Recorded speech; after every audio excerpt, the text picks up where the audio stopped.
everybody, today I'm going to be talking about the cons of genetically modified organisms in food primarily. So genetically modified foods have several disadvantages, especially with ones that are used or have pesticides, herbicides, and hormones used on them. And they have several disadvantages to us as people, our environment, and the wildlife. So there's a lot of speculation about genetically modified foods, also known as GMOs. GMOs are organisms whose DNA has been altered in a non-natural way. This can be done with pesticides, herbicides, and hormones and other things like these. They were first brought to the public in 1996.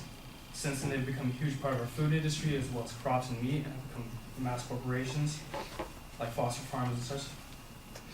And because these foods are made at such a low price, or low quality, that bigger businesses are able to buy them at such a cheap price and mass produce them, which makes them they can sell them for very cheap. And this makes it easily accessible to many people and a much cheaper option, though the cheaper option is not healthier, and we should not be making this our primary source of food because of the disadvantages it has on our health, environment, and wildlife. So GMOs and pesticides and the hormones used to help make them have been directly linked to many diseases and also have a negative impact on the development of children. In an article written by Jeffrey Smith, who is a commonly known nutritionist, he has several facts stating that numerous health problems increased after GMOs were introduced in 1996. The percentage of Americans with 3 or more chronic illnesses jumped from 7 to 13% in just 9 years. Food allergies skyrocketed, as well as disorders such as autism, reproductive disorders, digestive problems, and others are on the rise. There were also severe cases of dramatic rises in kidney and liver damage. Smith later goes on to say, recent studies reveal that genetically modified corn destroys the intestinal lining of mice, causing absorption problems and leaky gut syndrome. These foods were tested on these mice to see if they were safe for people. And if they are obviously not safe for mice, then they should not be given to people and are a serious danger to us. Herbicides used on GMO crops have been linked to an increase in the development of autism in young children.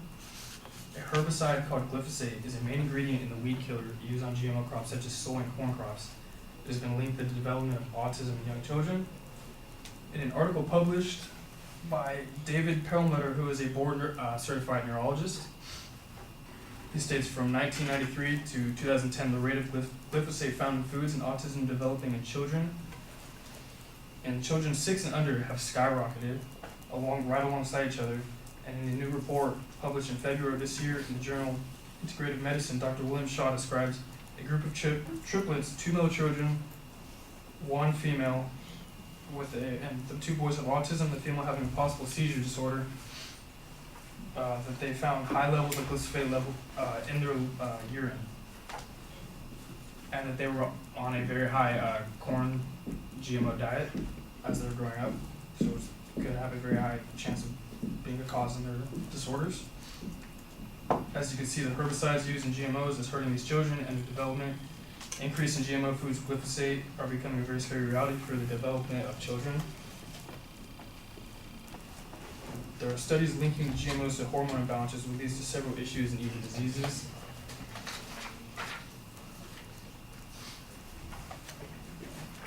In an article called Hormones and GMOs in Our Food Supply, the author states that the majority of the livestock we eat in the States has been injected with hormones which can increase the amount of estrogen we consume in the foods. Too much estrogen has been linked to breast, prostate, and endometrial cancer. Humans are exposed to synthetic hormones when they consume animals' meats that are injected with RBGH or RBST growth hormones. Hormones can increase the risk of cancer, thyroid disease, diabetes, obesity, infertility, asthma, and allergies. As you can see, it is not only the GMO crops affecting us, but also the livestock that is being injected with the hormones and being fed hormone foods. And we are eating these, which is causing high levels of estrogen and hormone imbalances. Using these tactics on livestock is very unsafe and problematic. GMO crops are unhealthy for the environment and the wildlife around it. Pesticides and herbicides used on GMO crops hurt the soil and has a negative impact on the animals around it, as well as the water. In an article called GMO Dangerous Facts You Need to Know, written by nutritionist Jonathan Latham, he says genetically modified crops and their associated herbicides can harm birds, insects, amphibians, marine ecosystems, and soil organisms.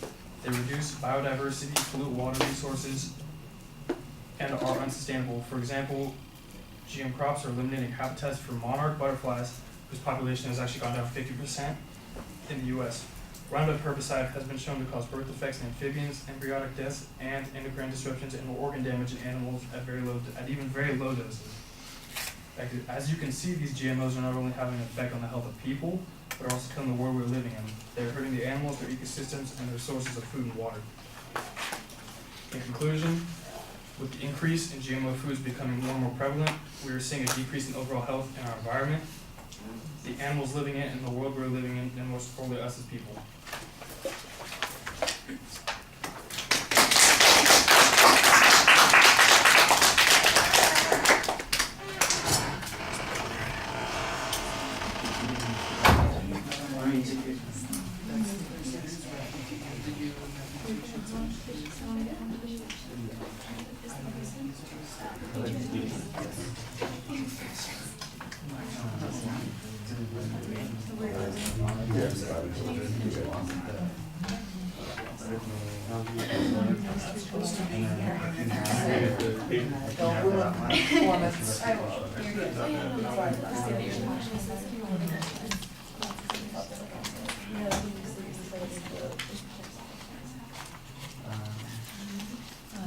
You just gave me a second outline? No, that's the my speech. Oh, okay. Why do I want that? Oh, I thought I was supposed to give that to you. No. Well, I only turned in my outline. okay, that's all I asked for. That's okay. All right.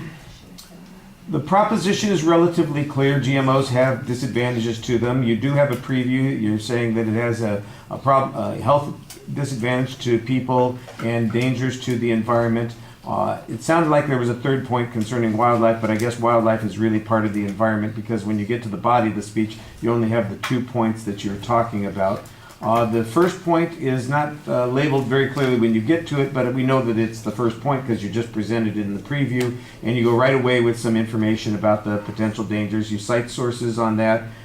You've got some data about some statistical information on trends concerning chronic illnesses and the rates of other kinds of things like autism. So that's the starting point on that particular point. How do you say glyphosides? That particular kind of indicator or marker, there's some information that links that to a whole variety of these things, and that is a part of the GMO process is partially explained. The links, of course, are, there's nothing quantifiable about them. It's certainly not causative when you have a link. There needs to be a little bit more information on that. The one place where you do try to get kind of a little bit more cause-effect relationship being developed here is the period of time that you mentioned where certain things skyrocketed during this period of time when this was available. You have a single example that you're using to illustrate this particular point with the triplets who had the variety of issues that are going on there. And then there is some argument about how this might be transferred through the livestock that we consume, Gesundheit. That seemed, I've actually heard this whole point on the livestock as a separate argument. There's information on this. I'm not sure that it gets particularly well developed here. We're back to sort of this, a link exists argument, and which is not necessarily substantive. It doesn't feel like it's sufficient to establish the risk that you're talking about, but it might be something to look at. The second point where you're talking about the impact on the environment, I think you need a stronger label in the body of the speech to indicate when you get to that. I picked it out, but I'm not sure the casual listener would be able to do that. And it feels like it's a little bit less involved than the first point was when it comes to data. So if you're going to make the argument, I think you need to have something more. The butterfly argument is okay, but again, it's kind of a correlation. The stronger the evidence is on that point, the better your point's going to be, and I'm not sure that it's overwhelmingly convincing on this point. The presentation, it's basically just read, and so you need to do a little bit more trying to engage the audience while you're speaking. All right, thank you.